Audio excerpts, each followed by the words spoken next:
여러분 안녕하십니까? 7월 15일 월요일 아침입니다. 출발 딜사이트 시작합니다. 박명석입니다. 지난 금요일 뉴욕 증시보다 지난 주말 사이 일어났던 정말 충격적인 사건이 있었죠. 트럼프 전 대통령이 피격을 당하는 그런 사건이었는데요. 일단은 그 이후에 증시가 열리지 않아서 시장의 흐름은 확인되지 않았습니다만 그 중간에서 나타났던 어떤 변화들이 좀 감지가 됐습니다. 그 영향들 한번 체크해봤고요. 불행 중 다행이라고 일단 트럼프 전 대통령은 무사한 것 같지만 어찌됐든 거기에서 인명피해가 좀 발생한 점에 있어서 대단히 좀 안타깝고 좀 다시는 일어나지 말았으면 하는 그런 바람이 있습니다. 이런 바람들 좀 담아서 증시 상황들 정리해보고요. 앞서 말씀드렸던 어떤 변화가 좀 감지가 됐는지 한번 체크해보도록 하겠습니다. 브리핑 뉴욕 시작하겠습니다.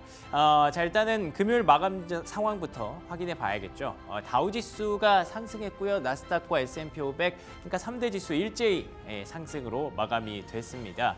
지난 목요일 기억하시면 그때 당시에 CPI가 발표되고 금리가 급락했는데 다른 종목들이 올라가는 과정에서 빅테크가 일제히 급락세가 나오는 모습 기억하실 겁니다. 그런데 다행히도 보시는 것처럼 나스닥이 상승했고요. 엔비디아와 테슬라가 1에서 2%대 가장 목요일에 많이 빠졌던 종목들이거든요. 반등에 성공하면서 일단은 저가 매수세가 좀 유입됐다라고 보시면 될 것 같고요. 다우지수의 경우에는 숫자가 좀 인상적이죠. 4만 포인트 돌파에 성공하면서 3대 지수의 랠리를 이끌었던 다우지수였습니다. 다만 아쉽게도 웰스파고의 급락이 좀 눈에 띕니다. 웰스파고가 이제 금융주 2분기 실적 시즌을 알리는 스타트를 좀 끊어줬는데요.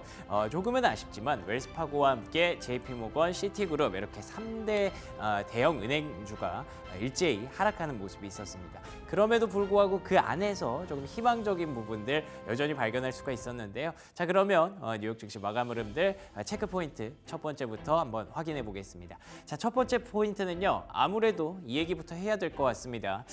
역사적인 사진이 될 것 같아요. 저는 이런 얘기는 사실 어렸을 때 서프라이즈에서만 봤던 그런 내용인데 미국의 전 대통령이 어떤 저격수에게 피습을 당했다라는 뉴스를 처음 접하고 정말 충격을 받았습니다. 말씀드렸던 것처럼 다행히도 트럼프 전 대통령은 이렇게 주먹을 불끈 쥐면서 무사한 모습을 자랑을 했고요. 그렇지만 이게 살짝 이렇게 고개를 트는 과정에서 빗나갔다고 하더라고요. 총알이 귀를 스치면서 빗나갔다고 하던데 그 뒤에 계셨던 청중분들, 민간인분들이 조금 유명을 달리하는 그런 안타까운 사고가 일어났습니다. 어쨌든 지금 세상에서는 여러 가지 이슈들이 좀 나오고 있는 가운데 이 사진의 의미에 대해서 굉장히 좀 주목을 하고 있는 것 같아요. 트럼프 전 대통령이 이렇게 피습을 당했음에도 불구하고 강하게 손을 들으면서 미국은 강하다라는 그런 모습을 좀 보여줬잖아요.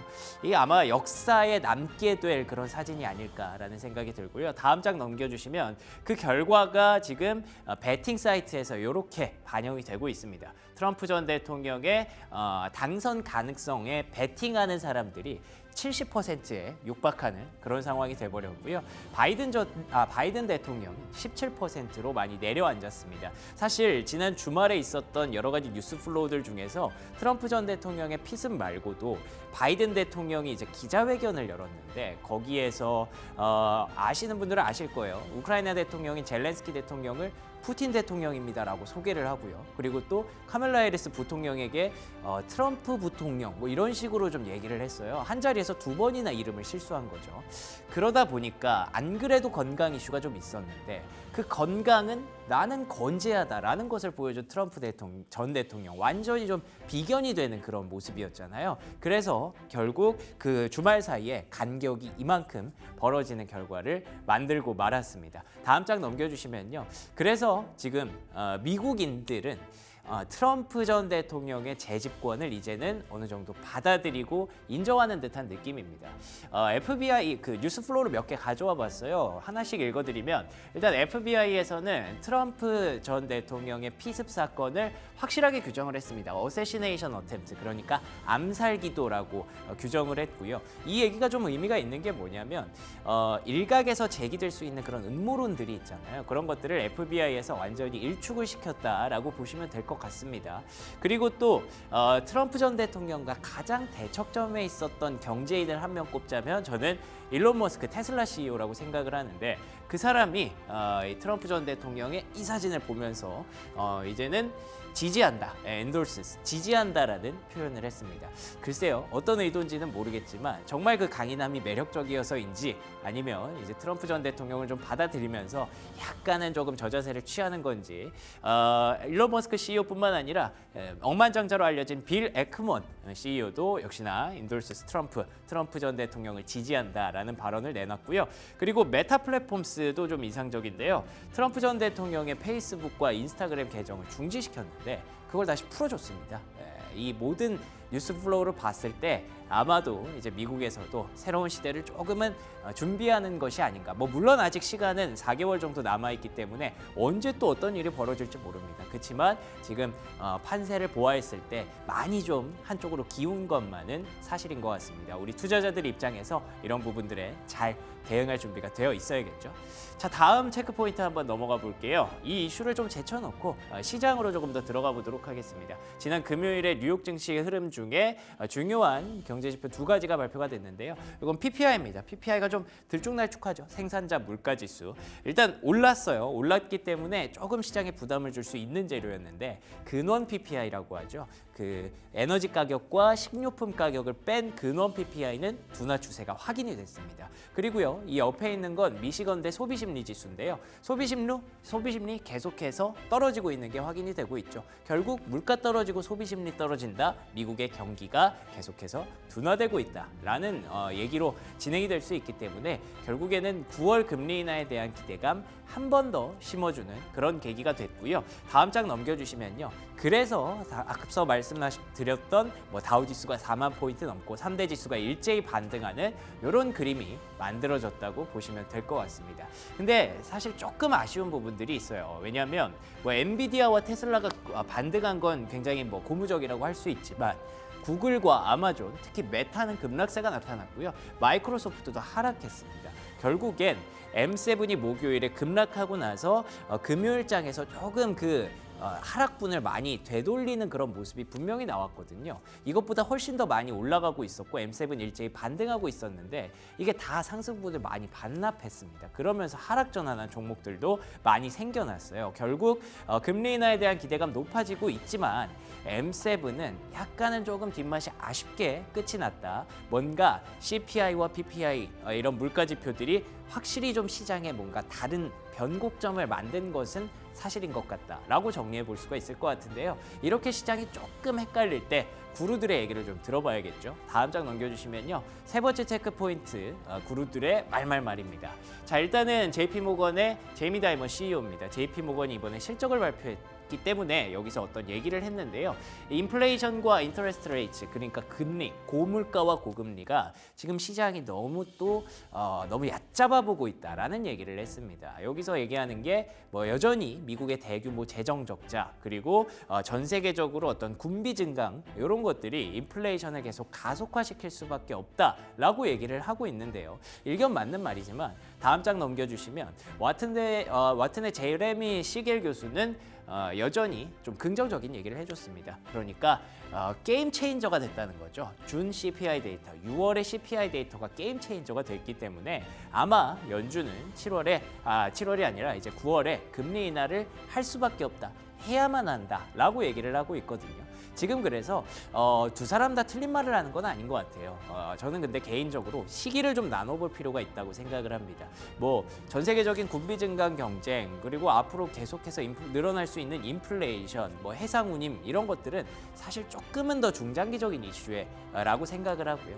그리고 제레미 시겔 교수가 얘기하는 단기적으로 금리 인하에 대한 기대감이 조금 더 높은 상황이 시장에 긍정적으로 계속 작용을 할 거라고 보고 있기 때문에 단기적으로는 시장이 제레미 시겔 교수의 손을 조금 더 들어주지 않을까라고 개인적으로 생각을 하고 있습니다. 자, 그러면 특징주들 한번 체크해 볼까요? 제가 그렇게 생각하는 이유, 첫 번째 특징주에서 확인할 수가 있는데요. 사실 특징주는 아니고 이게 지수죠. 지난주에 급등했던 스몰캡 지수, 그러니까 러셀 2000 지수입니다. 지난 한 주 동안 무려 6% 급등했어요. 한 주 만에 6% 오른 것도 중요하지만 그 전에 전혀 오르지 못했다는 게 더 중요합니다. 그렇게 움직이지 않았던 중소형주들이 지난주 CPI 발표를 딱 기점으로 해서 이렇게 급등하기 시작했다는 건 말씀드린 것처럼 분명히 어떤 변곡점이 만들어졌다라고 봐야 될 것 같고요. 금리, 고금리 압박에 눌려있던 종목들이 이렇게 반등하기 시작했다는 건 금리 인하 정말 머지 않았다라고 표현할 수가 있겠죠. 다음 장 넘겨주시면요. 이 러셀 2000뿐만 아니라 두 가지 ETF를 더 준비를 해봤습니다. 위에가 이제 홈빌더 ETF, 그러니까 집 짓는 ETF, 건설 관련 종목들이 여기 안에 들어가 있고요. 그리고 아래는 솔라 ETF, 태양광 ETF입니다. 여러분 잘 아시는 TAN이라는 티커를 쓰는 태양광 ETF인데요. 보시는 것처럼 최근 3일 CPI 발표를 기점으로 급등이 랠리가 이어지고 있는 게 확인이 되실 겁니다. 그렇기 때문에 앞서 말씀드렸다시피 제이미 다이머 CEO는 제레미 시겔 교수의 어떤 손을 지금 단기적으로는 시장이 들어주고 있고 이런 흐름들이 UBS에서 얘기하기를 M7 대형주 중심으로 쏠렸다가 중소형주로 갑자기 이렇게 급격하게 돌아 나올 때는 한 4주 정도 이런 흐름이 반복된다고 합니다. 이거는 뭐 UBS가 그냥 주장하는 게 아니고요. 역사적인 흐름들 5번 중에 한 4번 정도가 그랬다라고 얘기를 하더라고요. 그래서 아마도 이런 종목들은 중소형주 금리 인하 수혜주들은 한 8월 중순까지는 좀 봐야 되지 않을까 싶고요. 반대급부로 얘기하면 우리가 제일 잘 보고 있었던 M7 빅테크 종목들은 이쪽에 수급을 좀 뺏기면서 이전 같지만은 않은 그런 흐름을 보여줄 것 같은데 아마도 실적 시즌을 잘 견뎌내는 게 M7에게는 첫 번째 숙제가 될 것 같습니다. 자, 이어서 특징주 한번 살펴볼까요? 두 번째 특징주로는요. 금융주 한번 가져와 봤습니다. 보시는 것처럼 빨간색이 선이 3개 있잖아요. 요 3개가 다 아래쪽으로 꺾여버렸죠. 이게 지난 금요일에 나타났던 흐름입니다. JP모건, 웰스파고, 시티그룹 다들 숫자 자체는 나쁘지 않았는데 순이자 이익이 조금 시장의 예상치를 하회했다고 하고요. 그리고 하반기에 대한 기대감 뭐 이런 것들이 조금 약했던 것 같습니다. 무엇보다 제가 얘기하고 싶은 건 요 파란 선입니다. 뉴욕 멜론은행이라는 중소형 이 상대적으로 세계 은행에 비해서는 작은 그런 은행인데 이 은행의 주가가 급등했다는 점에서 앞서 말씀드린 중소형주로의 어떤 전환 흐름 이런 것들이 금융주에서도 사실 좀 반영이 됐다라고 볼 수가 있을 것 같고요. 이게 결국에는 변곡점의 중요한 그런 내용이 아닌가. 사실 중소형 은행은 경기가 둔화가 되면 힘들어질 수 있는 거거든요. 근데 경기 둔화 시그널이 나옴에도 불구하고 지금 이 중소형주가 급등하는 현상, 아무래도 경기 둔화는 뭐 천천히 보고 금리 인하부터 보자라는 생각을 시장에서 하고 있는 것 같습니다. 자, 마지막 특징주 하나만 더 볼까요? 마지막 특징주는요. 전기차 관련주 루시드 준비를 해봤습니다. 시원한 장대 양봉이 나와서 굉장히 좀 깜짝 놀랐는데요. 25% 급등이 있었습니다. 어떤 이슈가 있었냐면 루시드에 투자한 사우디 국부펀드 60%의 지분을 갖고 있는데 여전히 거기랑 우리 사이 좋다라는 그런 얘기를 했더라고요. 우리 믿음직하다, 뒷배가 튼튼하다라는 얘기를 했기 때문에 일각에서 제기될 수 있는 이 루시드에 대한 어떤 우려들을 잘 씻어줄 수 있었던 거죠. 근데 사실 전기차 관련주 그런 생각이 드네요. 트럼프 전 대통령이 전기차에 대해서 지금까지 했던 발언을 생각하면 이 피격 사태로 인해서 트럼프 전 대통령의 집권 가능성이 높아졌을 때 과연 이 흐름을 계속 유지할 수 있을지 금리 인하는 기대되는데 트럼프 전 대통령은 좀 신경이 쓰이네요. 이 상황 어떻게 봐야 될지 아마 오늘 국내 증시에서 2차 전지주들의 흐름을 좀 잘 체크해 보면 앞으로 미국의 전기차주들의 흐름도 중소형 전기차주들의 흐름도 잘 예측할 수 있지 않을까라는 생각이 좀 들어서 오늘 국내 증시 좀 중요할 것 같습니다. 여기까지 브리핑 뉴욕이었고요. 조은주 캐스터와 함께 시황 브리핑 함께 하시죠. 네, 지난주 글로벌 시장 살펴보도록 하겠습니다. 먼저 원달러 환율부터 살펴보시겠습니다. 지난주 12일 한때 1,370원까지 하락했던 원달러 환율은 CPI 영향이 되돌아오면서 낙폭을 줄이고 최종 1,375원에 거래 마쳤습니다. 그 전주에 1,380원대에 비해서는 소폭 하락한 모습인데요. 원화의 강세를 막았던 엔화 약세도 상당 부분 돌아왔고요. 이번 주에는 제롬 파월 의장의 대담이 예정되어 있어 지난주 나온 6월 CPI 지수와 향후 통화 정책에 대해서 어떤 언급을 할지 관심이 모이고 있습니다. 시장에서는 원달러 환율 앞으로 무거운 흐름 이어갈 거다라고 예상하고 있지만요. 주말 동안 도널드 트럼프 전 대통령의 피격 소식 전해지면서 앞으로 외환 시장에서 돌발 변수로 작용할지 지켜보셔야겠습니다. 이어서 10년물 국채금리도 한번 살펴보도록 하겠습니다. 수익률은 4.187%로 하락했는데요. 연준의 기준금리 인하 가능성 때문이겠죠. 경기 둔화와 인플레이션 상승률 둔화에 따른 이 매크로 상황 감안한다면요. 수익률은 당분간 4% 초반에서 머물 예정입니다. 원유도 한번 살펴보시겠습니다. WTI 원유 가격 81달러로 소폭 하락했습니다. 지정학적 리스크 확대되면서 원유 공급에 대한 불안감은 여전한데요. 시장은 우크라이나 전쟁에 따른 EU 공급망 붕괴, 중국과 미국의 연착륙 기대감, 그리고 오펙의 지속적인 감산 조치를 감안한다면 이 배럴당 80달러 선을 유지할 것으로 예상하고 있습니다. 이어서 원자재 시황도 한번 살펴보도록 하겠습니다. 금 가격 소폭 하락한 모습이지만요. 2,400달러는 이미 넘어섰습니다.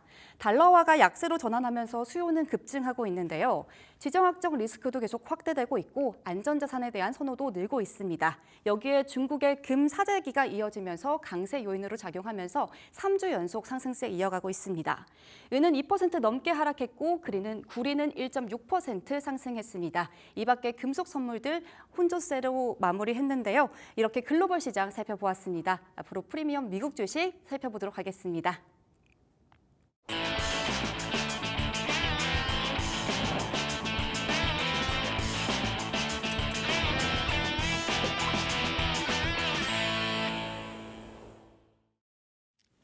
네, 글로벌 증시 마감 상황 정리해보고요. 국내 증시 전망까지 이어갑니다. 프리미엄 미국 주식 오늘도 헤르메스탁 하창환 본부장 나오셨습니다. 안녕하십니까? 네, 안녕하십니까? 네, 안녕하십니까? 아마 많은 분들이 주말 사이에 접했던 그 충격적인 사건 이 얘기를 좀 궁금해하실 것 같은데, 네.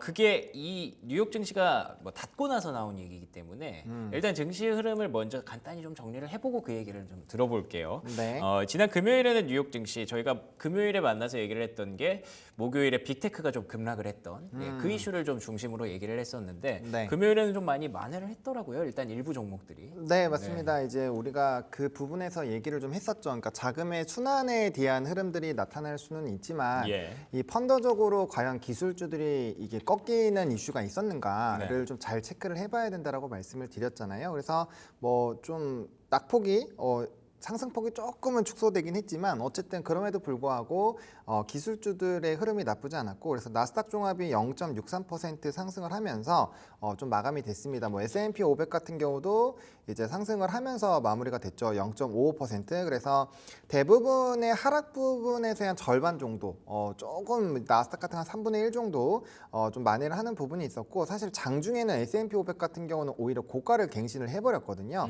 그래서 그런 부분에서 본다라고 했을 때 여전히 주도주들의 강세 흐름은 강하구나. 그리고 또 러셀 같은 경우도 이제 전거래만 오르고 끝난 게 아니라 이제 전거래 이전에도 좀 3.5% 정도 오르고 이제 금요일장에서도 한 1.4% 정도, 3~4% 정도가 올랐거든요. 그러니까 지금 전방위적으로 수급이 이렇게 좀 퍼져 나가고는 있다라는 점이고 그렇다고 해서 주도주가 아예 꺾인 부분이라고도 보기가 어렵기 때문에 여전히 그런 강세 흐름들은 좀 유지가 되지 않을까라고 보고 있고요. 대신에 이제 요번에 아까 말씀해 주셨던 그런 이제 피격 사건 이후에 분명 산업적인 희비 교차가 나올 수밖에 없거든요. 네. 그래서 거기에 따라서 이제 자금의 순환이 본격적으로 나타날 건데 그게 이제 어떤 식으로 나오는지가 핵심이 되지 않을까라고 보고 있고 사실상 초반에 발표됐었던 이제 실적 발표들이 그렇게 막 우호적이지는 않는 것 같아요. 그렇군요.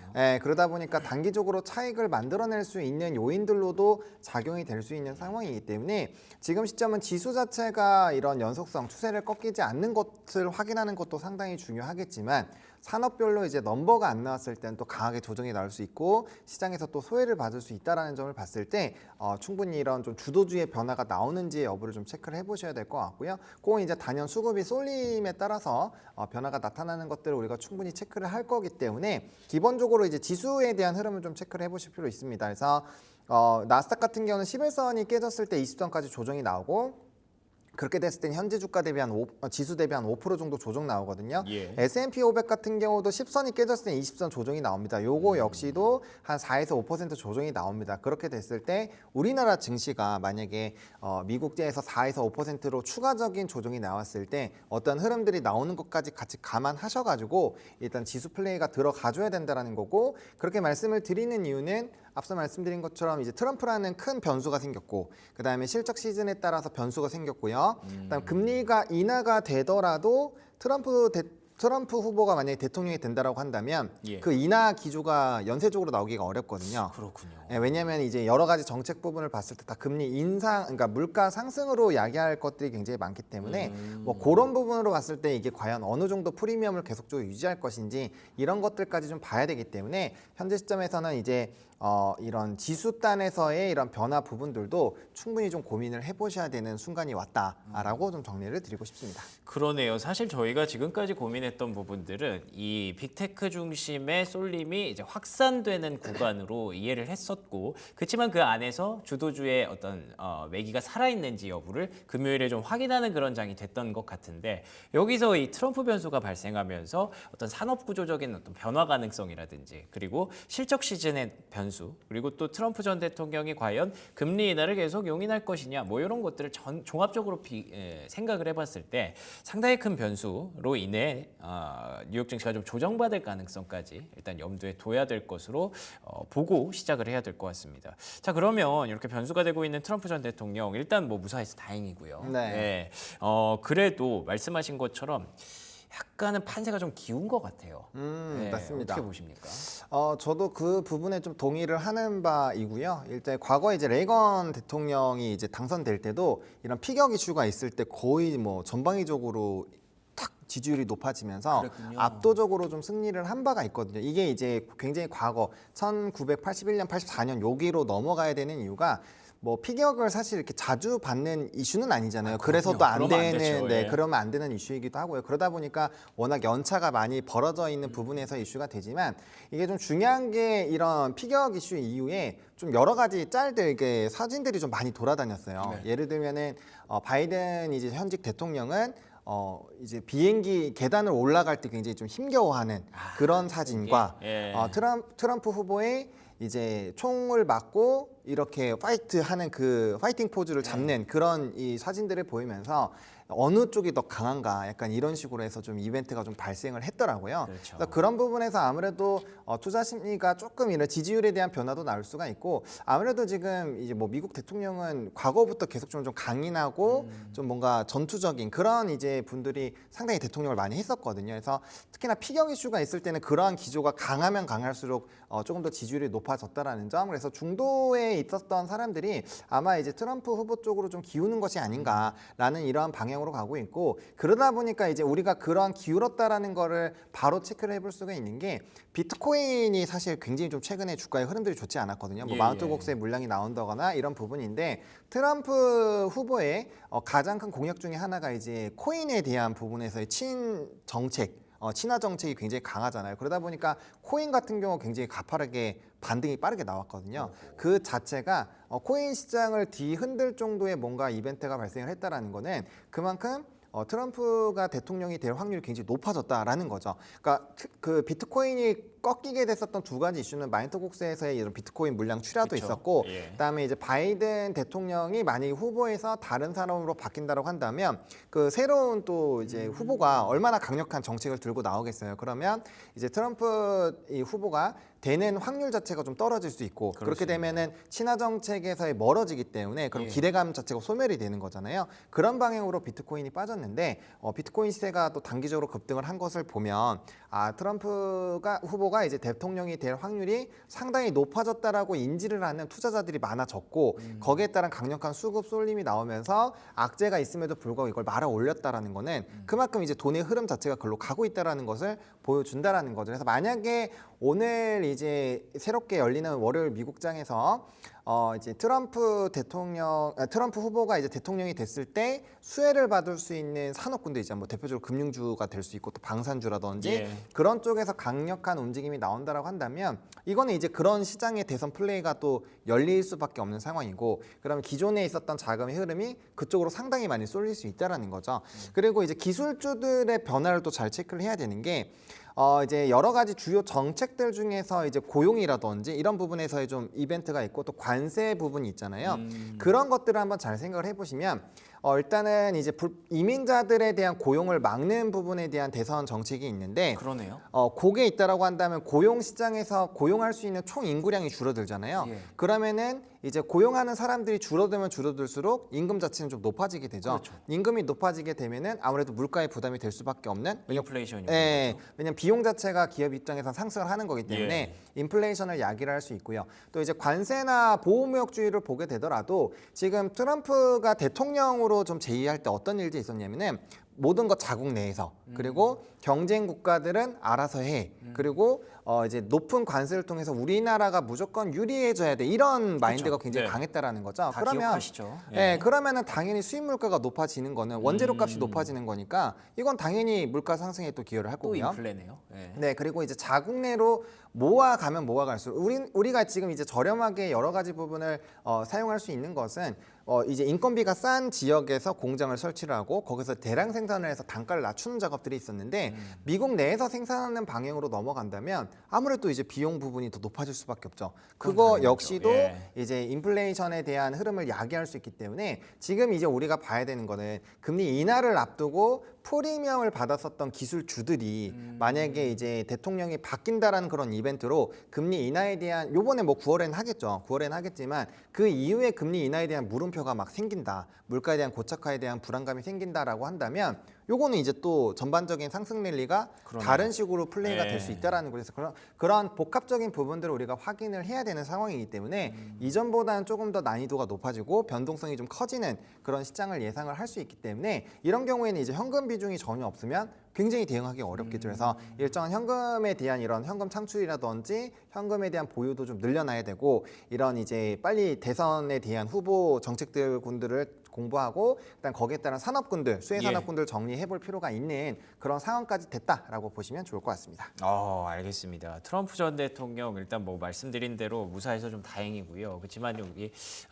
인명 피해 사건이 좀 있었어서 많이 좀 다들 안타까운 생각으로 좀 지켜보고 계실 것 같습니다. 그리고 이제 일요일에 주말 사이에 일어났던 사건이기 때문에 저희가 어떤 시장의 영향을 완벽하게 확인할 수는 없었지만 비트코인 시장의 어떤 급등락으로 인해서 네. 일단 트럼프 전 대통령 쪽으로 좀 기운 것만은 어느 정도 우리가 캐치를 할 수가 있었습니다. 그렇게 되면 이제 단기적으로는 뭐 여러 가지 산업군들의 변화를 예상해야겠지만 중장기적으로는 말씀하신 대로 인플레이션이라든지 뭐 채권 시장의 어떤 불확실성이라든지 이런 것들을 좀 생각을 하게 되는데 네. 어떻게 좀 시장에 영향을 미칠지 간단하게 좀 정리해 주실 수 있을까요? 일단은 이제 그 트럼프 후보가 강력하게 그 밀고 있는 그런 정책분들 중에 하나가 일단 자국의 이득이거든요. 예. 그러니까 자국의 이득으로 변화가 생겼을 때 이제 채권 같은 경우도 사실 이제 돈풀기 작전으로 지금 들어가고 있는 상황이기 때문에 저는 만약에 그렇게 되더라도 이제 자국을 위한 행동을 하더라도 채권은 잘 팔릴 거라고 생각을 합니다.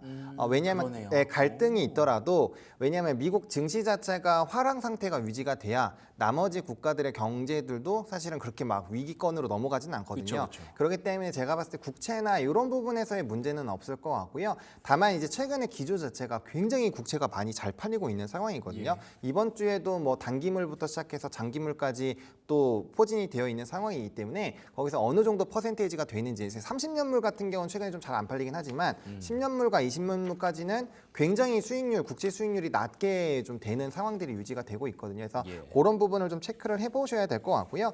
일단은 제가 봤을 때는 이 새로운 신규 산업으로 바뀌는 부분들에서 이 자금이 얼마 정도 뻗어 나가는지를 좀 체크를 해야 될 것 같아요. 왜냐하면 우리가 기술주들 같은 경우 새로운 물결이잖아요. 우리가 휴대폰이 처음 나왔을 때, 인터넷이 처음 나왔을 때, AI가 처음 나왔을 때 이거는 세대에 대한 물결 자체가 바뀌는 거기 때문에 시장에서 이렇게 환호를 했지만 과거에 트럼프 이제 전 대통령의 그런 재위 기간 때의 이 흐름들을 봤을 때는 그게 변동성은 좀 컸거든요. 물론 시장 자체는 좋았지만 그래서 위아래의 변동폭이 굉장히 클 거기 때문에 일단은 그런 부분에서 어느 정도 방향성이 잡히기 전까지는 조금 위아래 흔들림이 강할 수 있다라고 일단 정리해 두는 게 좀 명확하지 않을까라는 생각이 듭니다. 알겠습니다. 한 5년 전, 6년 전 생각해 보시면 아마 기억하실 거예요. 이제 무역 전쟁, 무역 분쟁이라는 얘기를 썼었는데 그때 당시에 증시의 어떤 급등락이 계속 반복되고 변동성이 이어졌던 그런 모습들 염두에 일단 두시고 그렇지만 아직 4개월이 남았습니다. 또 언제 무슨 일이 일어날지 모르기 때문에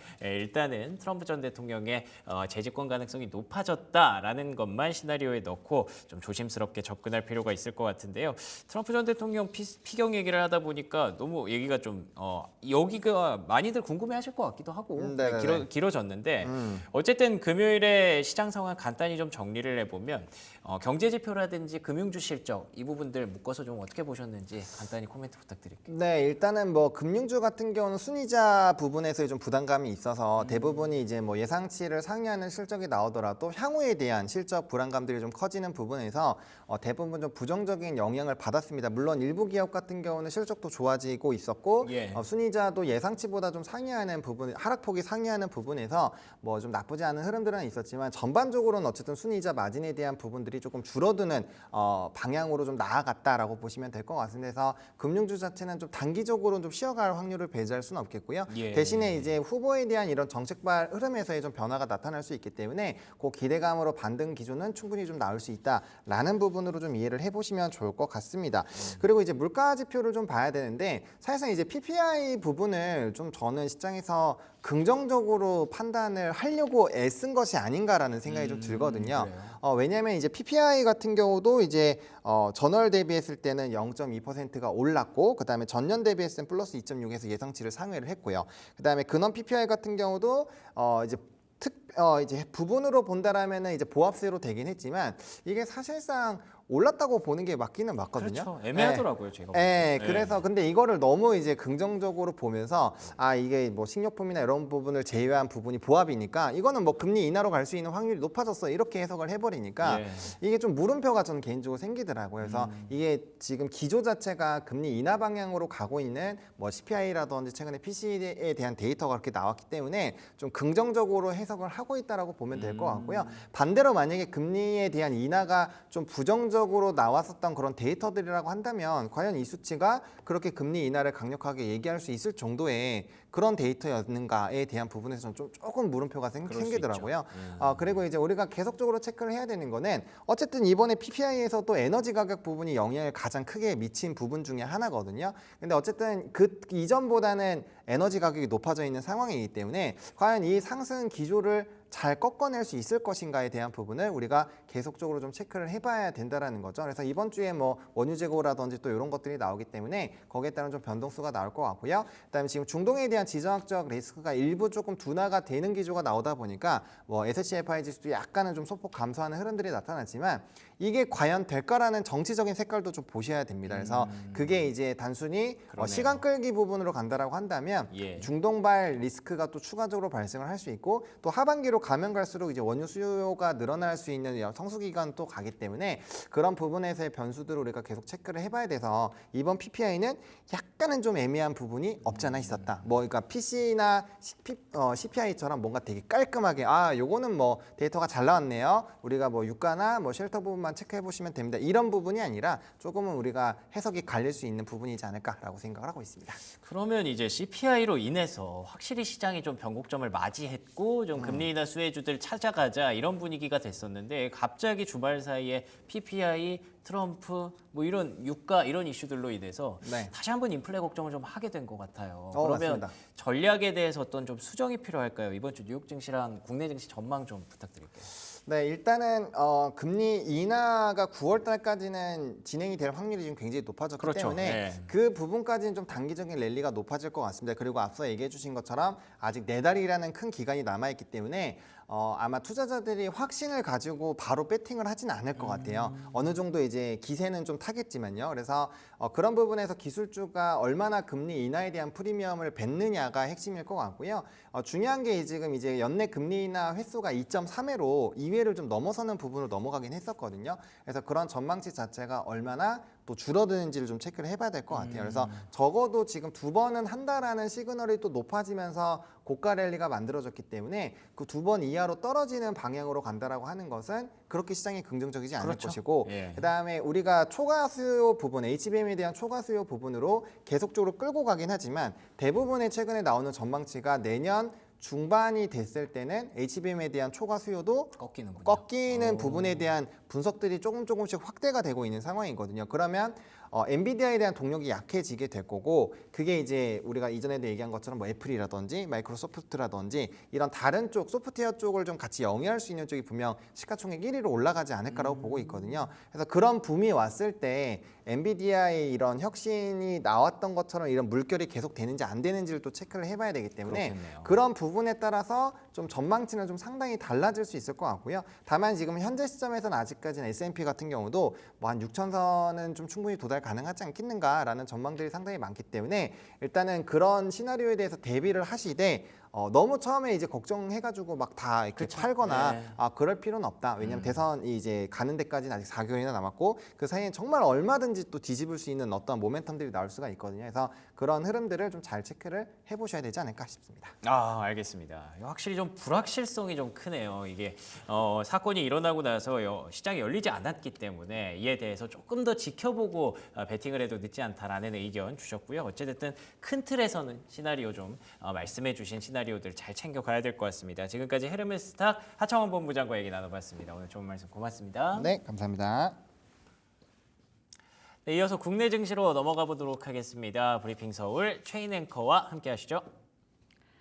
네, 브리핑 서울로 함께하겠습니다. 시장에 챙겨야 될 것들이 정말 많아지고 있습니다. 일단은 전일 아침부터 트럼프 전 대통령의 피격 소식이 전해졌었죠.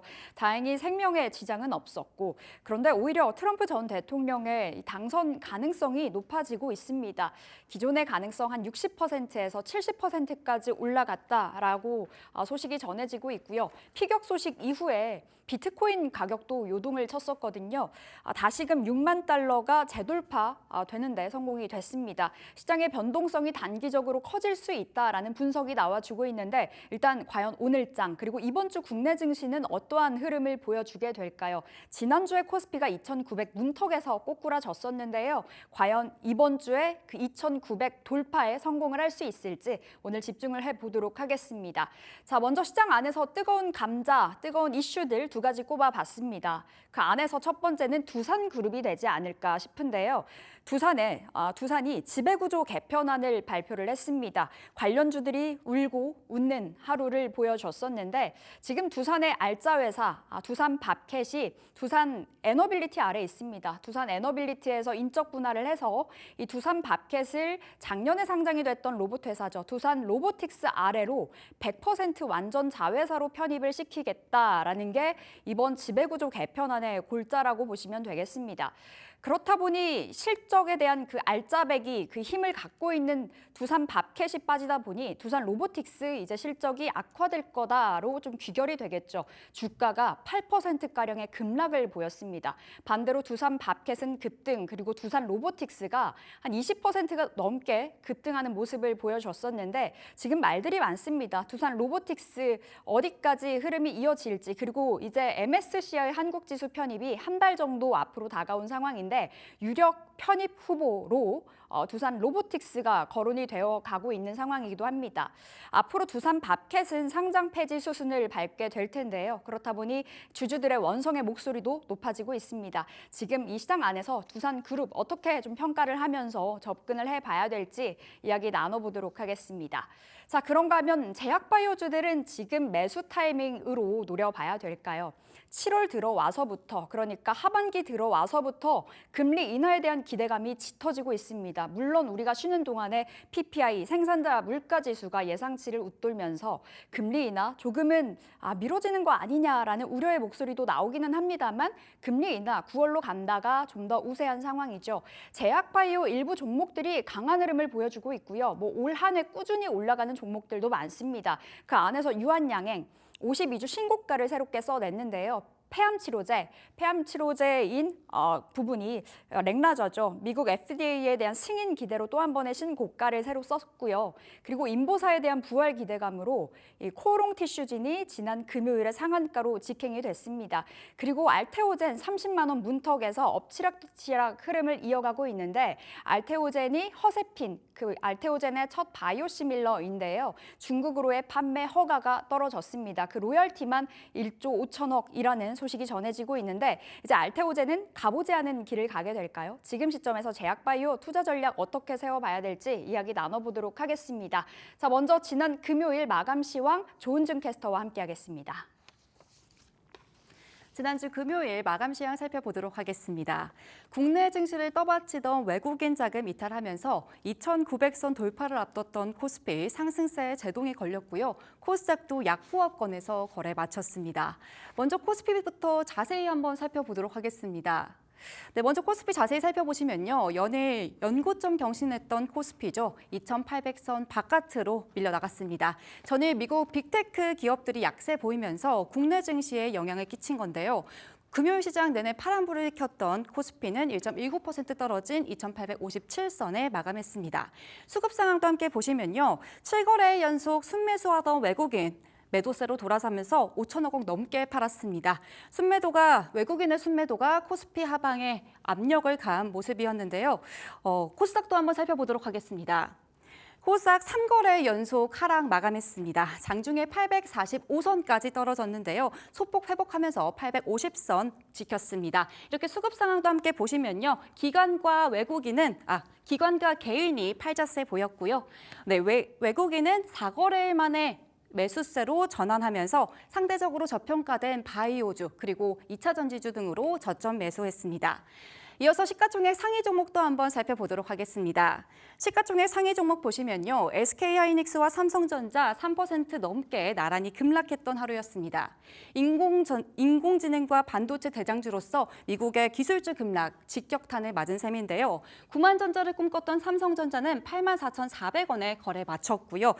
삼성전자 우선주도 4% 넘게 하락했습니다. SK하이닉스는 지난주 코스피 외국인 순매도 1위였습니다. LG에너지솔루션 한번 살펴보시겠습니다. 약보합권에서 거래 마쳤는데요. 바로 어제 배터리셀 설계 기간을 2주에서 하루로 단축시키는 AI 솔루션 개발했다는 소식 전해졌습니다. 오늘 시장 어떻게 흘러갈지 지켜보셔야겠습니다. 이어서 코스닥 상위 종목도 한번 살펴보도록 하겠습니다. 약세 이어왔던 에코그룹주는 4거래일 만에 나란히 3%대 상승불 켰고요. 알테오젠 금요일 하루 종일 등락을 반복했던 모습이었지만 1% 상승으로 마감했습니다. HLB는 오는 10월 미국 FDA로부터 간암 신약에 대한 재신청 일정 이게 계속해서 오락가락하면서 이 투자자들의 혼란을 야기했는데요. 5% 넘게 급락하면서 조정받은 모습이었고요. 삼천당제약도 하락 마감하면서 20만 원 선에서 내려와 19만 9천 원에 거래 마쳤습니다. 이렇게 금요일 시황 살펴보았습니다. 더 자세한 이야기 궁금한 종목 Y에서 함께 하시죠. 네, 오늘 시장의 변동성은 어떻게 나타나게 될까요? 오늘의 전략 중요할 것 같습니다. 궁금한 종목 Y 펀스탁 이주호 본부장 함께 할게요. 어서 오세요. 안녕하세요. 네, 본부장님. 네. 주말에 정말 놀라운 뉴스가 하나 전해졌잖아요. 트럼프 전 대통령의 네. 피격 소식에 이제 시장이 요동칠 거다라는 분석들이 나와주고 있는데 일단은 주말이 쉬었지 않습니까? 네. 오늘 개장하게 된다면 국내 증시 어떻게 흘러가게 될까요? 참 이게 예측하기가 어렵습니다. 갑자기 그런 일들이 일어났기 때문에 네. 사실 뭐 이게 어떻게 될지 모르겠지만 어쨌든 최근에 트럼프 대통령이 우세하다라는 이슈로 관련주들이 좀 올라갔었는데 지금 신재생 에너지주들이 힘을 못 내고 있잖아요. 그 부분이 계속적으로 저는 반영될 것이다 이렇게 생각을 하고 있고 지난주에 이어서 지난주에 국내 증시 살짝 조정을 받았지만 금요일날 미증시는 상승 마감했단 말이죠. 네. 그렇기 때문에 그걸 털어내고 다시 한번 저는 상승 쪽으로 가지 않겠냐 이렇게 좀 시장 보고 있습니다. 오히려 변동성 안에서도 힘을 내줄 거다 네. 쪽으로 말씀을 주셨습니다. 자, 시장 안에서 뜨거운 이슈들 다뤄보도록 하겠습니다. 처음으로는 두산그룹주 이야기를 나눠봐야 될 것 같아요. 지배구조 개편안 그 소식이 전해지면서 울고 웃는 종목들이 탄생이 되고 있습니다. 두산 로보틱스가 이제 장중에 한 28%가량 급등이 나왔단 말이죠. 네. 어떻게 좀 바라봐야 될까요? 이게 사실 뭐 이렇게 생각하시면 쉽습니다. 재무적이나 이런 것들을 봤을 때 두산 로보틱스가 제일 좋은 상황이에요. 그러다 보니까 제일 강하게 반응을 했고 왜냐면 펀더멘탈 자체가 강하다는 거죠. 그렇죠. 왜냐하면 두산 로보틱스가 원래 재무적인 부분들이 가장 문제였거든요. 근데 그게 두산 바켓을 이제 인수하게 되는 거잖아요. 그럼 원래 그 두산 바켓이 알짜거든요. 네. 돈을 잘 버는 회사인데 사실상 재무 숫자적으로 봤을 때 두산 바켓을 인수하게 된다 그러면은 로보틱스 입장에서는 굉장히 좋은 거고 예. 반대로 생각하면은 에너빌리티 입장에서는 약간 좀 아쉬운 거죠. 악재죠. 네, 주주분들 입장에서는 이 좋은 거를 그렇죠. 빼가네 약간 이런 느낌이니까 조금 안 좋은 그런 느낌이었고 근데 오히려 밥캣은 좀 상승 나왔단 말이죠. 변동성이 있긴 했지만 그래서 어쨌든 제가 봤을 때는 전반적인 두산 그룹의 입장에서는 좋은 거다. 왜? 사업 구조를 이제 개편을 하는 거고 네. 이게 무슨 뭐 인적 분할 해가지고 얻다가 뭐 다시 빼고 이런 게 아니고 그걸 어쨌든 에너빌리티 거를 로보틱스로 옮긴다라는 취지인 거잖아요. 그렇기 때문에 그룹사 재편이기 때문에 크게 봤을 때는 좀 악재는 아닌데 제가 봤을 때는 뭐 주주분들 입장에서 단기적인 악재일 가능성이 있다라는 점 참고하셨으면 좋겠고 두산 로보틱스가 제일 수혜를 받고 저는 또 오히려 두산 지주사가 네. 좀 더 수혜를 받을 줄 알았는데 오히려 또 낙폭을 키웠다가 좀 밑꼬리 달고 마감하긴 했습니다. 근데 제가 봤을 때는 로보틱스가 1순위로 수혜 볼 거다. 그다음이 좀 두산 지주사가 아니냐 좀 이렇게 보고 있습니다. 그러면 이제 금리 인하에 대한 기대감이 커져가다 보니까 이제 성장주잖아요. 로봇주. 두산 로보틱스는 상단이 어디까지 열려 있다고 좀 말아보세요. 사실 정고점 부근이었던 12만 원대는 충분히 돌파하지 않을까 이렇게 생각을 하고 있고요. 지금이 10만 5천 원 선이네요. 네, 이게 원래 최고치가 12만 4천 원 부근이었던 걸로 알고 있어요. 그래서 거기는 돌파하지 않을까 생각을 하고 있고요. 사실 이제 두산 로보틱스가 가장 우려스러웠던 부분이 고평가 아니냐. 실적이 언제 나오냐인데 제가 봤을 때는 하반기에 실적이 잘 나올 것 같아요. 지금 뭐 보시면 알겠지만 지금 일상생활에서도 휴게소 가시면은 이 무인 커피 그렇죠, 바리스타 있어요. 있죠. 네. 그게 다 두산 로보틱스 거거든요. 이제 그게 뭐 우리나라에서도 볼 수 있지만 해외도 수출을 많이 하고 있기 때문에 본격적으로 그 부분들 관절 로봇이라던가 이런 부분들이 실제적으로 실적이 나와주면서 이제 3, 4분기 때는 제대로 된 실적이 나오냐 이 부분이 핵심 포인트인데 거기서 약간 선수를 쳐가지고 바켓 이렇게 되다 보니까 예. 이 부분들이 이제 좀 어느 정도 해소될 것이다 그런 기대감인데 만약에 이제 기대감도 있고 여기서 만약에 실적도 잘 나오면서 금리 인하까지 확실해진다고 한다면 충분히 저는 12만 저기 1,800원 부근 네. 저기 돌파하면서 좀 크게 갈 수 있지 않을까 이렇게 보고 있습니다. 원체 이제 많이 떨어져 있었잖아요. 작년 대비해서 로봇주들이 거의 전반적으로 힘을 못 썼던 올해였는데 그럼 두산 로보틱스 이 이슈로 인해서 로봇주 전반적으로 훈풍이 좀 불 거라고도 바라보세요. 일단 섹터 전반적으로 수급이 들어온다까지는 장담하기는 어렵지만 일단 왜냐면 두산 그룹주 개별 이슈로 저런 상승이 나왔기 때문에 이 개별 이슈가 소화가 된다 그러면 이 소화되고 나서 섹터 쪽으로 흐름이 갈 건지까지는 아직 확정을 지을 수는 없습니다. 하지만 어쨌든 금리 인하가 하게 될 경우에는 우리나라뿐만이 아니라 전 세계적으로 대표적인 성장 섹터가 바로 로봇이기 때문에 이 로봇 쪽으로 수급이 들어올 것이다. 물론 지금 바이오주들이 이미 금리 인하 한 것처럼 지금 잘 가고 있는데 거기서 만약에 진짜로 확정 지어진다 그러면 지금 코스피의 저PBR 관련주들 위주로 수급이 들어왔던 그것들이 빠지면서 이제 로봇주들 쪽으로 한번 이동하지 않을까 이렇게 보고 있습니다. 하반기에 좀 기대를 해볼 수 있을 것 같습니다. 두산 로보틱스는 일단은 한 12만 원 선까지는 열어놓고 보자 말씀 주셨고 그럼 두산 에너빌리티는 어떻게 해야 돼요? 아까 말씀 주셨듯이 이제 알짜 회사를 빼냈잖아요. 그렇죠. 그런데 사실은 이제 에너빌리티가 가지고 있는 모멘텀 자체가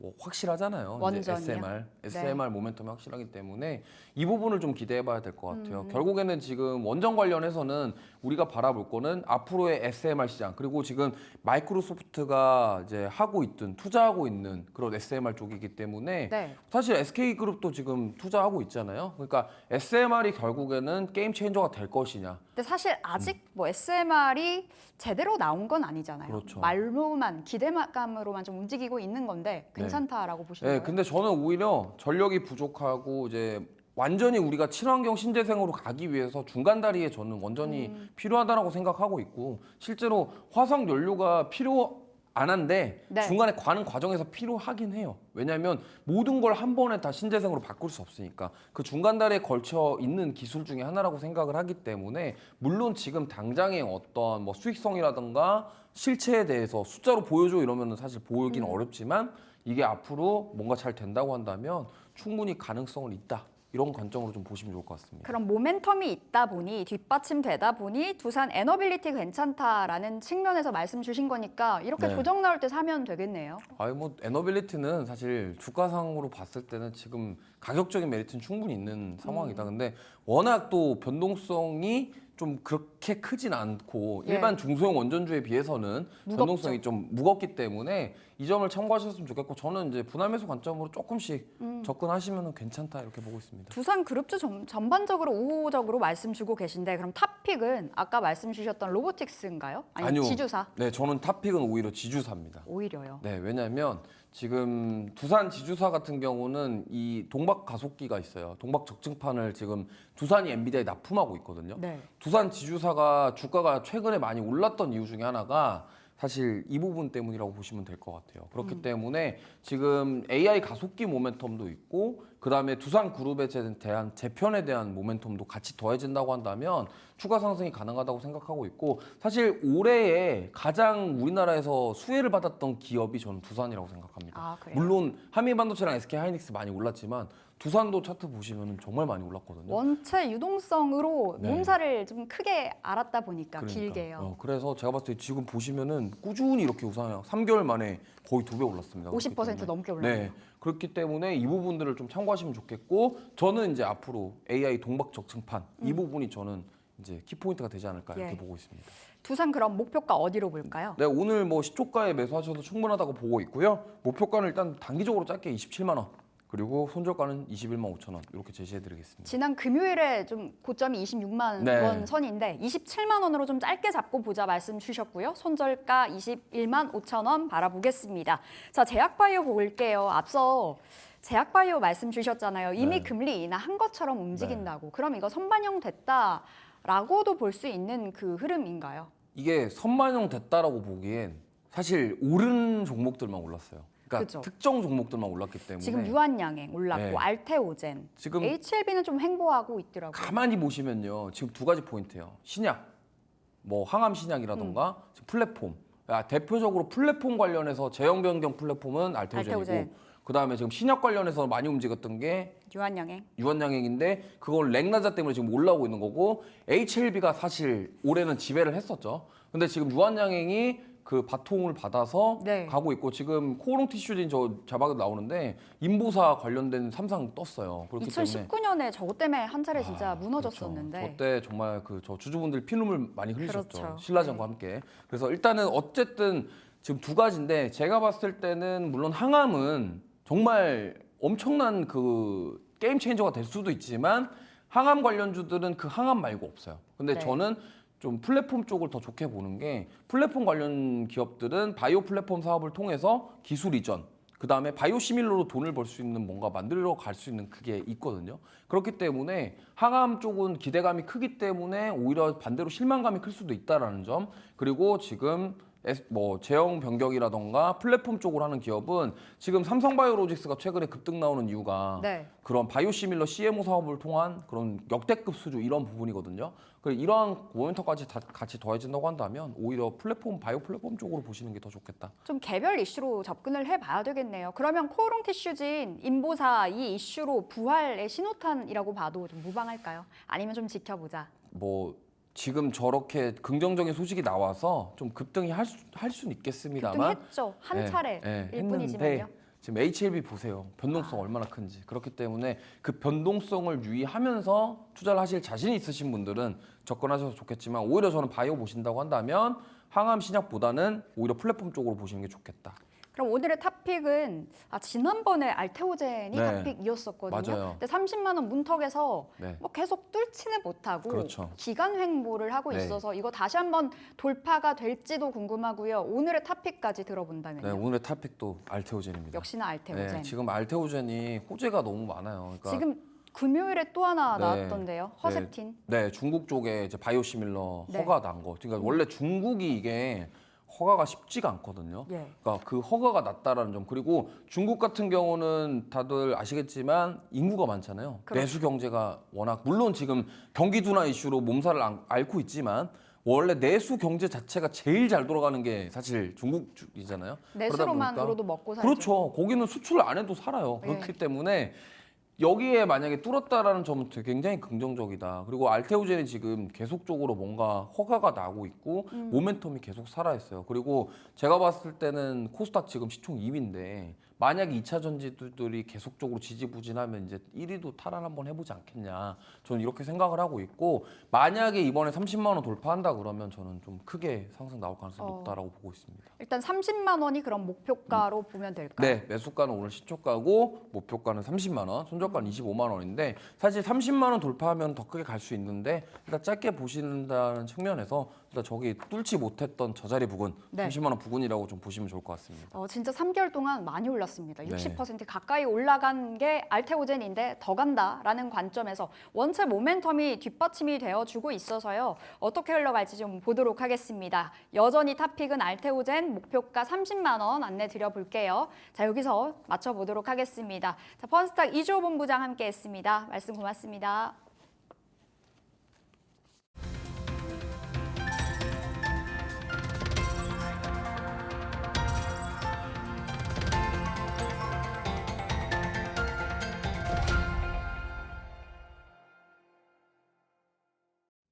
네, 오늘장 종목 3픽으로 이어갑니다. 오늘도 함께하는 IS의 송범선 실장 소개해드리겠습니다. 실장님 안녕하세요.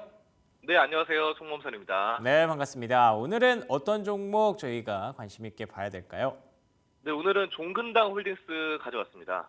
종근당 홀딩스 어떤 배경에서 가져오셨는지 들을 수 있을까요?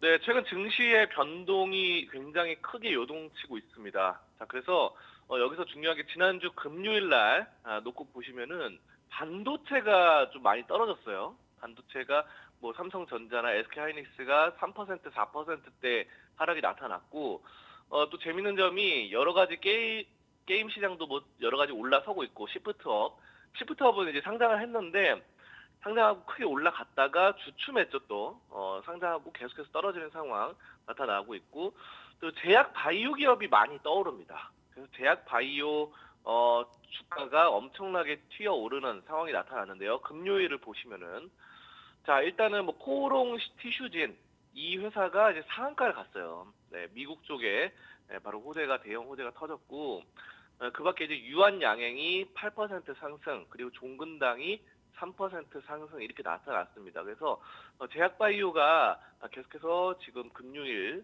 증시 상당히 안 좋았어요. 여러분들 보시면 아시겠지만 코스피가 1% 넘게 하락하는 등 상당히 좀 눌리는 약세가 좀 크게 나타났습니다. 자, 그래서 제약바이오가 이제 올라갔다라는 점을 우리가 볼 수 있겠고 종근당이 저는 좀 주목을 해볼 수 있겠는데 왜냐하면은 다른 종목들 뭐 코오롱 티슈진이 상한가 갔는데 뭐 상한가 따라잡기 이런 거는 이제 단타의 영역으로 봤을 때는 상당히 재밌을 수 있겠지만 리스크 관리 측면에서는 상당히 좀 위험할 수가 있습니다. 그래서 저는 권장 안 드리고 자 그래서 종근당 쪽을 좀 보도록 할게요. 그래서 종근당이 이 국내 독점 판권을 쥐고 있는 나모데노손의 이 FDA 희귀의약품 지정 신청이라는 호재가 있습니다. 그래서 지금 FDA 희귀의약품 지정 신청을 했는데 이 나모데노손의 이 외국 회사죠. 외국 회사인데 국내에서 독점 판권을 쥐고 있어요. 종근당이. 그렇기 때문에 이 점에 따라서 앞으로도 좀 좋아질 것이다 이렇게 판단이 되고 있고 자 그러면은 그럼 종근당을 추천드리지 않고 종근당 홀딩스를 추천드릴 이유를 지금부터 말씀드리겠습니다. 자 종근당의 지분을 가장 많은 지분 최대 주주가 바로 종근당 홀딩스입니다. 그래서 25%를 보유하고 있고요. 또 중요한 거는 이 종근당 홀딩스가 이제 종근당에도 당연히 모회사로서 잘 하고 있지만 다른 회사에다가 투자를 잘하고 있거든요. 그래서 거의 뭐 제약 바이오 회사이자 투자 회사로 거듭나고 있습니다. 그래서 종근당 홀딩스가 반도체 장비 기업에도 투자를 하고 있고요. 지금 그리고 자율주행차 이런 기업에 대거 투자를 합니다. 자 그래서 예전에는 이제 그동안 했던 것들이 종근당 홀딩스가 주로 제약 바이오 쪽에다가 투자를 했는데 집중적으로 했죠. 자 그런데 이제는 다른 분야로 크게 투자를 확대해서 큰 수익을 올리고자 한다. 이 점을 좀 포착이 가능하겠고요. 대략적으로 좀 살펴보시면 어떤 기업들에 투자했는지 국내 주식도 많이 샀습니다. 그래서 하이비전 시스템 이거를 좀 투자를 했고 카메라 모듈 배터리 검사 장비 사업을 하는 회사예요. 자 그리고 현대 오토에버 현대차 그룹의 내비게이션을 개발하고 있죠. 여기다가도 종근당 홀딩스가 투자를 했고 그 다음에 드림텍 이것도 이제 카메라 모듈 생산하는 회사죠. 자 그리고 뭐 이런 자율주행 관련 자율주행차가 최근에 좀 약간 떠오르고 있잖아요. 그런 점들 보실 수 있겠고 그 밖에도 S-OIL이나 GS 같은 정유 관련 기업에도 투자를 했습니다. 그래서 석유 쪽으로도 상당히 좀 긍정적으로 판단을 하고 있는 시점이고요. 자, 그래서 우리가 종근당 홀딩스가 투자를 아주 잘하고 있다는 점 우리가 판단을 할 수 있겠습니다. 주요 주주 상황을 좀 보시면은 종근당 홀딩스에 지금 뭐 이장한 씨가 가장 많이 갖고 있어요. 이장한 씨가 거의 최대 주주고 그 다음에 밑에 좀 보시면은 국민연금이 들어가 있습니다. 국민연금. 그래서 국민연금이 5% 이상 보유한 대주주다. 국민연금은 아무래도 중장기적으로 안정적으로 보는 그런 투자자죠. 그렇기 때문에 상당히 주식을 안정적으로 가져갈 수 있겠다라고 나타나 있고 그 밑에 또 자사주가 있어요. 자사주. 스스로 종근당 홀딩스 스스로가 그 스스로의 주식을 산 거예요.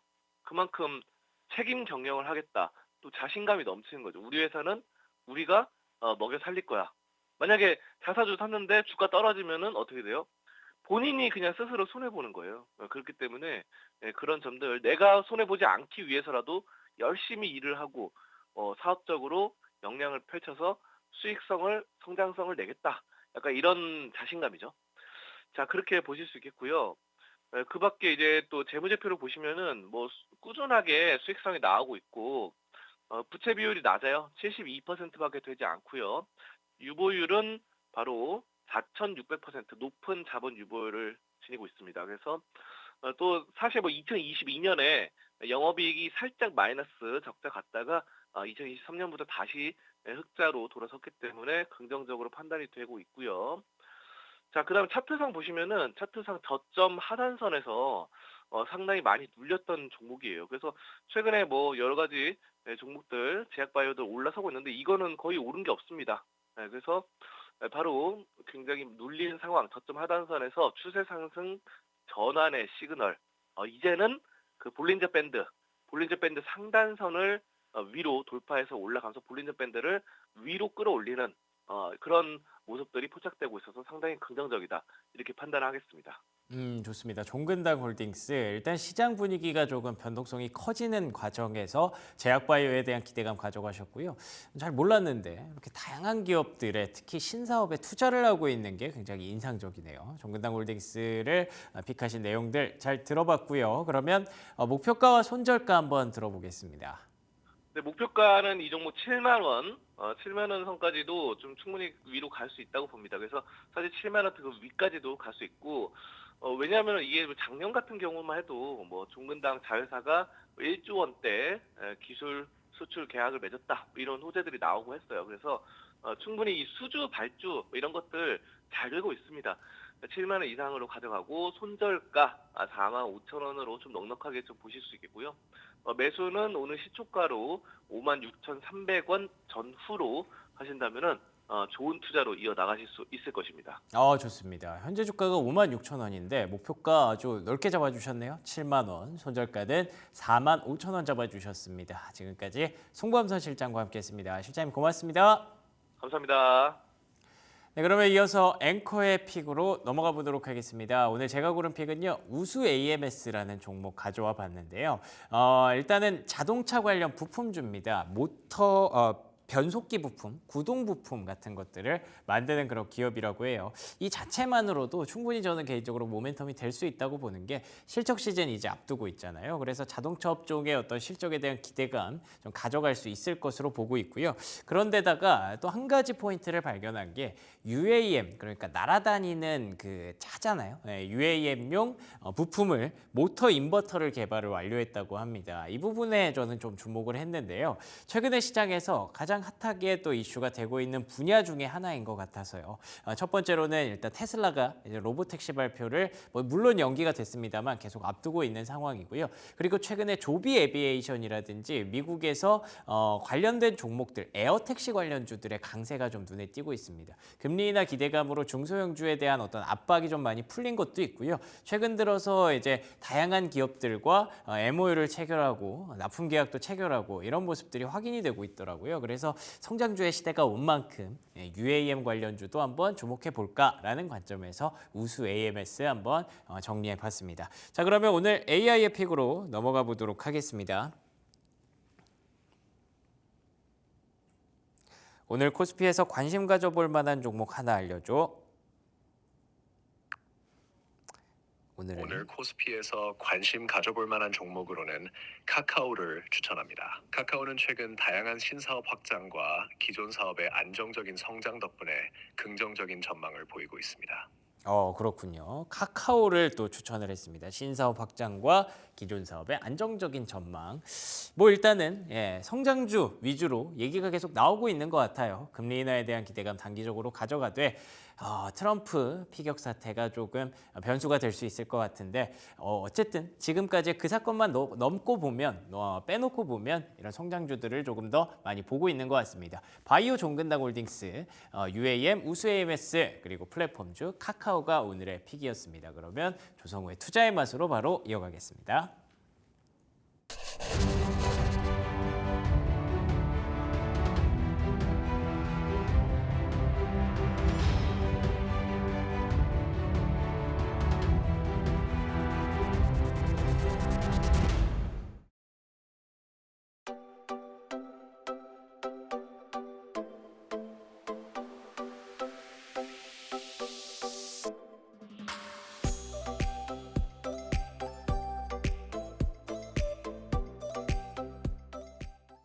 네, 조성우의 투자의 맛으로 이어가 보도록 하겠습니다. SK증권 영업부 PIB센터 조성우 부장 나오셨습니다. 어서 오세요. 안녕하세요. 네, 부장님 주말 잘 보내셨나요?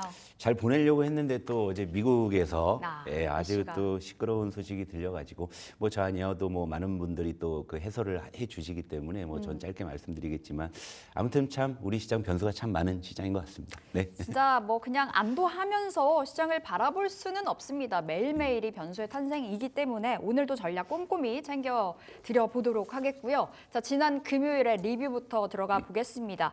지난 금요일에 이제 중심에 있었더라면 반도체 급락이 아니었을까. 네, 삼성전자, SK하이닉스가 나란히 3%가 넘게 진짜 골 깊게 내려갔잖아요. 근데 원체 신고가를 두 종목 모두 다 갈아치우면서 차익 실현 매물이 출회된 게 아닌가 좀 싶기도 하고요. 어떻게 바라보셨나요? 그러니까 일단 뭐 그 지난주 금요일 같은 경우에는 미국의 그 빅테크 종목들의 급락을 우리가 안고 출발했기 때문에 어느 정도 이제 좀 반도체 쪽의 하방 압력은 좀 불가피하다 이렇게 생각을 했는데 역시나 좀 이제 그런 하방 압력이 반도체 쪽에 좀 많이 작용을 좀 하는 그런 하루였고요.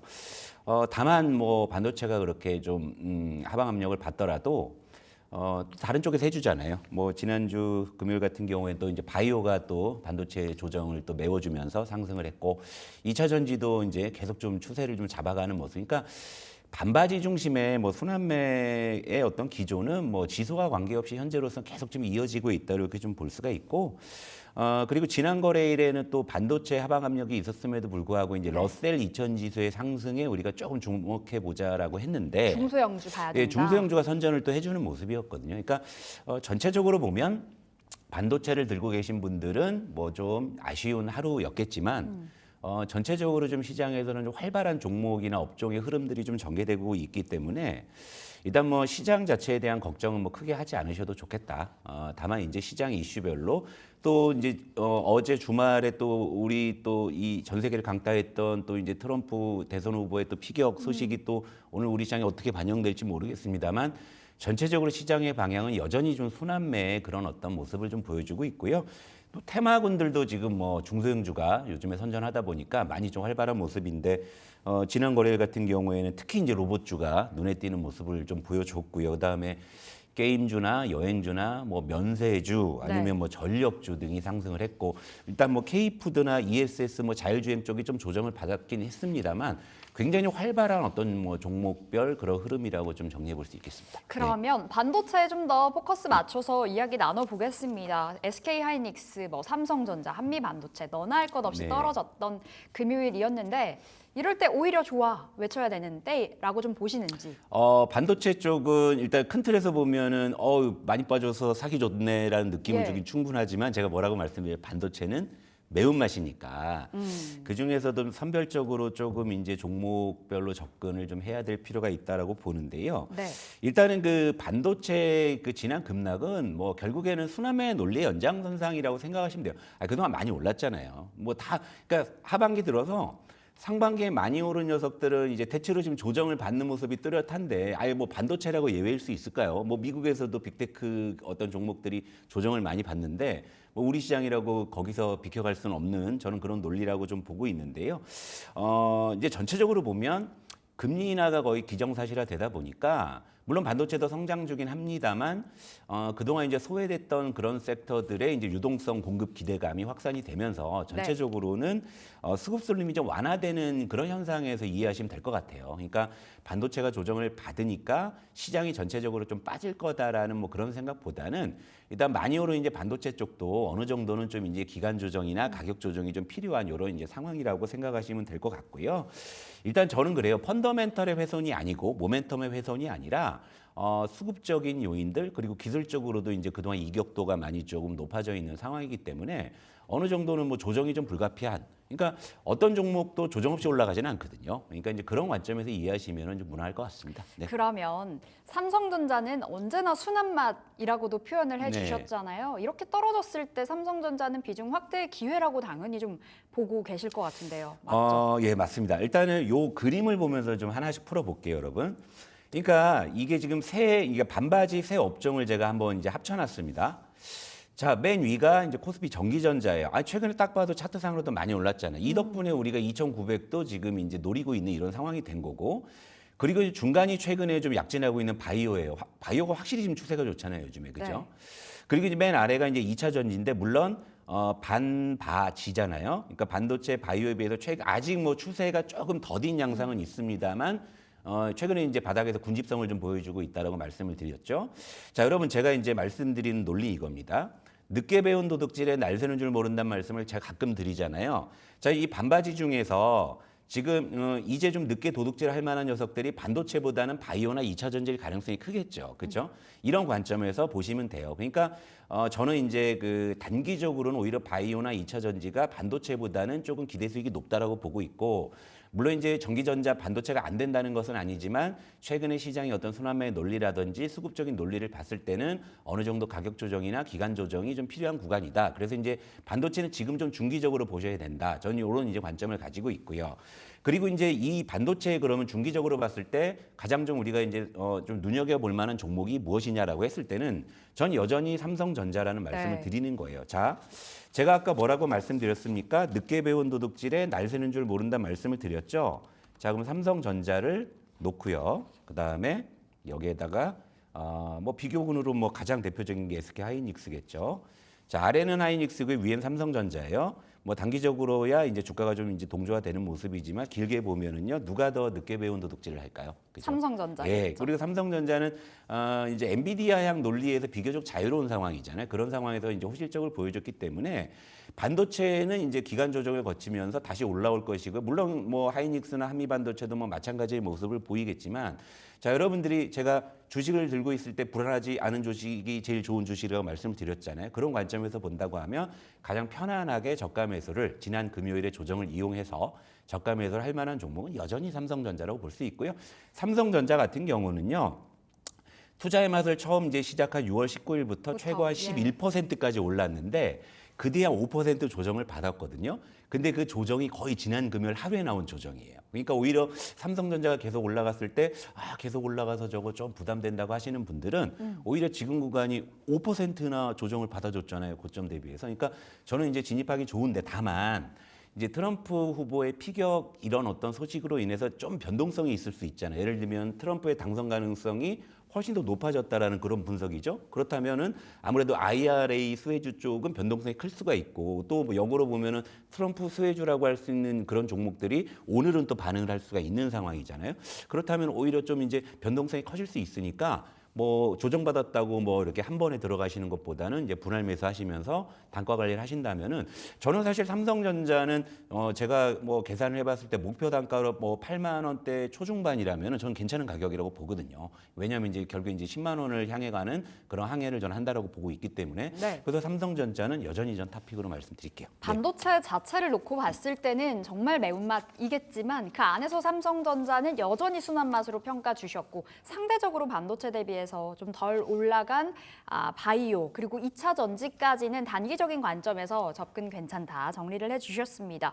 진짜 삼성전자 순환맛 주셨을 때 네. 6월 중순에 네. 샀으면 진짜 성적이 너무 좋을 텐데요. 네. 두산 로보틱스도 마찬가지인 것 같습니다. 두산 로보틱스가 순환맛으로 네. 이제 꼽아 주셨잖아요. 네, 네. 금요일에 네. 상한가 목전까지 날아갔습니다. 물론 이제 이슈 속에 급등이 나온 거긴 한데요. 네. 지금 어떻게 바라봐야 될까요? 그러니까 우리 투자의 맛에서 이제 순한 맛, 보통 맛으로 말씀드린 종목들이 하나둘 이제 메워지고 있죠. 좋은 쪽으로, 그죠? 네. 그런 모습인데, 그러니까 제가 이제 반바지 중심으로 여러분들께 말씀을 드리지만 이제 중소형주 쪽의 어떤 테마군 이런 쪽을 저는 이제 힌트를 어디에 뒀냐면 결국에 이제 상반기에 소외됐던 쪽. 그런 쪽에서 이제 저는 좀 주목을 하고 있었는데 일단 로봇주가 제가 생각한 것보다 너무 좋은 모습을 예. 일찍 보여주고 있는 상황에 한번 점검할게요. 삼성전자가 저는 뭐 가장 탑픽이긴 했지만 현재 기준으로 우리 투자의 맛에서 가장 맛집은 두산 로보틱스가 돼버렸네요.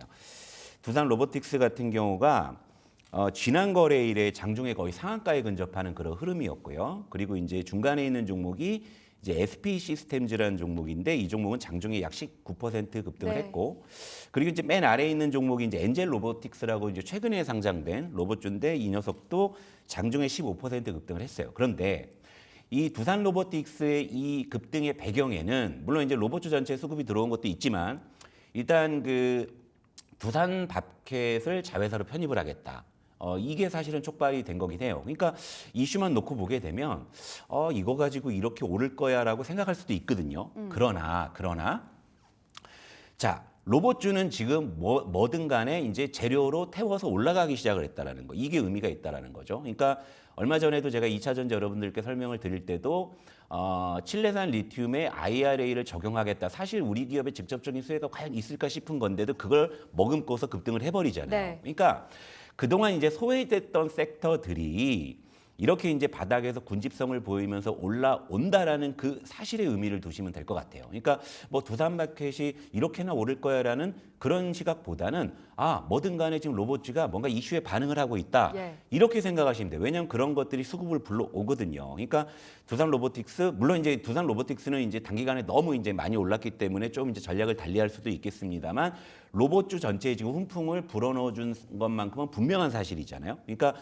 이 로봇주 같은 경우에는 역시 이제 하반기에 주도 테마의 가능성이 좀 높아지고 있다 이렇게 볼 수 있고, 물론 이제 그 두산 마켓 이슈가 가장 큰 이슈였지만 그 외에도 이제 국내 최초로 휴머노이드 로봇이 개발됐다고 이렇게 하는 소식들, 그리고 결국에 이제 미국의 금리 인하 기대감들이 이런 성장주 쪽에 어쨌건 훈풍을 수급적으로 줄 수 있다.